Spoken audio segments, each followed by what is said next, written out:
Assalamualaikum warahmatullahi wabarakatuh. Baiklah, tujuan video ini kami buat untuk memenuhi tugas kewarganegaraan. Sebelumnya kami mengucapkan terima kasih kepada Ibu Putri Handayani Lubis yang telah membimbing kami pada makul ini. Perkenalkan, nama saya Adelia Nuriati. Nama saya Denny Purnomo. Nama saya Muhammad Raja Jalisa Putra. Nama saya Muhammad Mase. Di sini kami akan menjelaskan hasil diskusi kami dengan tema penjualan data pribadi pengguna oleh perusahaan teknologi. Untuk latar belakang, di era big data, data pribadi pengguna menjadi komoditas yang berharga bagi perusahaan teknologi. Data tersebut digunakan untuk berbagai keperluan, seperti personalisasi iklan, analisis perilaku konsumen, dan pengembangan produk baru.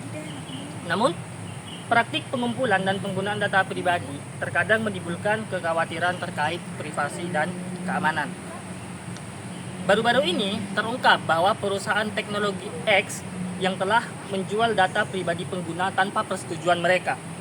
Data tersebut berisi informasi sensitif seperti riwayat penelusuran internet, lokasi pengguna, dan data keuangan. Pengguna pun merasa dirugikan dan khawatir data mereka disalahgunakan. Lalu, untuk pertanyaan sendiri, apa saja hak privasi yang dilanggar dalam kasus ini? Serta jelaskan definisi data pribadi dan pentingnya perlindungan privasi di era digital. Baik, untuk hasil diskusi, pertanyaan pertama, hal-hal yang dilanggar adalah 1. Privasi identitas. Adalah hak, apa itu privasi identitas? Adalah hak untuk bebas menjalani aktivitas sehari-hari secara terungkap atau tersembunyi. Kedua adalah data privasi data. Apa itu? Adalah data yang mencakup perlindungan konfirmasi pribadi dalam bentuk data. Data pribadi adalah data perseorangan tertentu yang disimpan, dirawat, dan dijaga kebenaran serta dilindungi kerahasiaannya. Alasan hak privasi harus dilindungi. Pertama, dalam membina hubungan dengan orang lain, seseorang harus menutupi sebagian kehidupan pribadinya, sehingga dia dapat mempertahankan posisinya pada tingkat tertentu. Kedua, seseorang memerlukan waktu untuk dapat menyendiri sehingga privasi sangat diperlukan oleh seseorang. Ketiga, privasi adalah hak yang berdiri sendiri dan tidak bergantung kepada hak lain. Akan tetapi, hak ini akan hilang apabila orang tersebut mempublikasikan hal-hal pribadi kepada umum. Keempat, alasan lain mengapa privasi patut mendapat perlindungan hukum karena kerugian yang diderita sulit untuk dinilai. Untuk pertanyaan kedua akan disampaikan oleh Adelia Nuriati. Hasil diskusi yang kedua dengan pertanyaan, bagaimana seharusnya perusahaan teknologi memperoleh atau mengelola data pribadi pengguna dan apa prinsip-prinsip etika dan legal dalam pengelolaan data pribadi. Hasil diskusi kami adalah yang pertama, dapat menggunakan sentral data atau data authority yang merupakan tempat ataupun pusat penyimpanan data dan hanya dikelola oleh orang yang memiliki kewenangan untuk melakukan pengelolaan dan informasi pribadi tersebut. Sentral data juga harus memiliki keamanan yang ketat karena merupakan suatu tempat utama penyimpanan data. Sedangkan data officer merupakan orang-orang yang mempunyai kewenangan dan keahlian yang ditunjuk oleh sentral data atau data authority untuk melakukan pengelolaan data dan informasi pribadi pada setiap perusahaan dan instansi pemerintah. Prinsip-prinsip dalam pengelolaan data pribadi dalam melaksanakannya semua kegiatan yang terkait dengan pemrosesan, pengelolaan, penggunaan, penyebarluasan data pribadi, maka diperlukan prinsip-prinsip seperti yang telah diatur dalam APEC Framework. Data pribadi harus dikumpulkan, disimpan, diproses, serta digunakan secara fair dan sah. Baik, hasil diskusi yang ketiga dengan pertanyaan, apa saja risiko yang ditimbulkan oleh penjualan data pribadi pengguna? Jelaskan dampak negatif dan penyalahgunaan data pribadi seperti penipuan, identitas, dan pelanggaran privasi yang lebih luas. Hasil diskusinya yaitu tentu akan banyak risiko yang ditimbulkan dari hasil penjualan data pribadi, di antaranya adalah rusaknya reputasi seseorang dan kebocoran informasi pribadi yang dapat digunakan untuk tujuan kriminal. Hal ini tentu akan memberikan dampak negatif bagi korban karena privasi dan identitas dirinya akan tersebar luas di media digital dan bisa jadi akan disalahgunakan oleh oknum yang tidak bertanggung jawab. Penyalahgunaan data dapat mengakibatkan pencurian identitas, yaitu penjahat menggunakan informasi yang dicuri untuk aktivitas penipuan seperti pembelian tidak sah atau pengajuan pinjaman. Selain itu, informasi keuangan dapat dieksploitasi untuk tujuan pencurian atau penggelapan, mengikis kepercayaan publik terhadap keamanan informasi dan mengurangi kepercayaan investor terhadap perusahaan.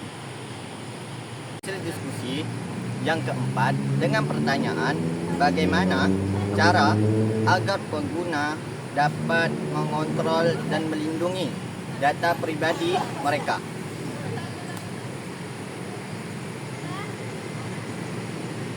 Adapun hasil diskusi tersebut dengan cara tidak sembarangan memberikan data kepada perusahaan teknologi dan platform yang tidak terpercaya sebagai pertimbangan.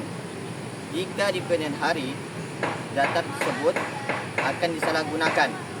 Pentingnya literasi digital harus dicermati dan dalam diri individu. Dikarenakan pada literasi ini berkaitan dengan keahlian individu dalam berkomunikasi, berpikir kritis, kolaborasi, dan inovasi. Hal tersebut merupakan penunjang yang seharusnya dimiliki manusia dalam menjalani kehidupan yang lebih kompleks pada masa depan. Dan adapun hasil diskusi yang kelima dengan pertanyaan, perlukah dibuat regulasi yang lebih ketat untuk mengatur pengumpulan dan penggunaan data pribadi oleh perusahaan teknologi? Adapun hasil yang kelima, diskusi yang kelima yaitu regulasi yang lebih ketat untuk mengatur pengumpulan dan penggunaan data pribadi oleh perusahaan teknologi sangat diperlukan. Hal ini disebabkan oleh kebutuhan untuk melindungi data pribadi individu dari potensi perlindungan dan pelanggaran privasi. Dalam konteks ini, regulasi yang ketat dapat membantu mengatur praktik dan pengumpulan, pengolahan dan penggunaan data pribadi agar sesuai dengan prinsip-prinsip pribadi dan keamanan data. Pro regulasi data pribadi. 1. Perlindungan privasi. Regulasi dapat memberikan perlindungan yang lebih baik terhadap privasi individu, mencegah perlindungan data pribadi dan meningkatkan kepercayaan pengguna terhadap perusahaan teknologi. Yang kedua, kepastian hukum. Adanya regulasi yang jelas dapat memberikan kapasitas kepastian hukum bagi perusahaan dalam mengelola data pribadi sehingga mengurangi risiko pelanggaran hukum dan sanksi yang mungkin timbul. Yang ketiga, inovasi bertanggungjawab. Regulasi yang tepat dapat mendorong perusahaan untuk mengembangkan inovasi teknologi yang bertanggungjawab dan memperhatikan aspek privasi pengguna. Kontra regulasi dan pribadi. 1. Beban administratif. Penerapan regulasi yang ketat dapat meningkatkan beban administratif dan biaya operasional bagi perusahaan, terutama yang harus mematuhi standar privasi yang tinggi. Yang dua, pembatasan inovasi. Regulasi yang ketat, yang terlalu ketat, dapat membatasi kemampuan perusahaan untuk berinovasi dalam pengembangan teknologi baru karena harus memperhatikan batasan dalam penggunaan data pribadi. Ketiga, ketidakpastian bisnis. Regulasi yang berubah-ubah atau tidak konsisten dapat menciptakan ancaman bagi dunia usaha, menghambat investasi dan pertumbuhan ekonomi. Sekian hasil diskusi yang dapat kami sampaikan. Kurang dan lebihnya kami mohon maaf. Wassalamualaikum warahmatullahi wabarakatuh.